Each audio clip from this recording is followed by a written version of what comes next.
रुकन असेंबली देवरकद्रा वेंकटेश्वर रेड्डी ने भूतपूर्व मंडल में मुस्तखिर में मीडिया से बात करते हुए बताया कि देवरकद्रा हल्का असेंबली के 11 गिरिजन तांडों के लिए 16 करोड़ 83 लाख रुपए की बीटी सड़कें मंजूर की गई हैं। इस मौके पर मुकामी बीआरएस कायदीन भी मौजूद थे।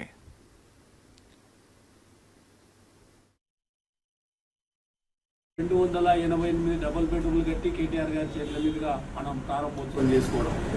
ఈ నియోజకవర్గంలో ముఖ్యమంత్రి గారు మొదటి విడత ఇచ్చిన 1400 ఇళ్లు కంప్లీట్ చేసుకొని ముఖ్యమంత్రి గారి దృష్టికి తీసుకెళ్లి మీరు ఇచ్చిన 1400 కంప్లీట్ చేసినాం, మాకు ఇంకా పేదరికం ఎక్కువ ఉంది, వలసలు ఎక్కువ ఉన్నాయి, ఈ జిల్లాలో ఈ నియోజకవర్గంలో మాకు ఎక్కువ ఇల్లు కావాలంటే పెద్ద మనసు చేసుకొని దాదాపు 1100 ఇల్లు అంటే దాదాపు ఒక 55 కోట్ల నిధులు మనకు మళ్ళీ డబుల్ బెడ్రూమ్కి ఇవ్వడం జరిగింది। అంటే 1400 ప్లస్ 1100 2500 డబుల్ బెడ్రూమ్।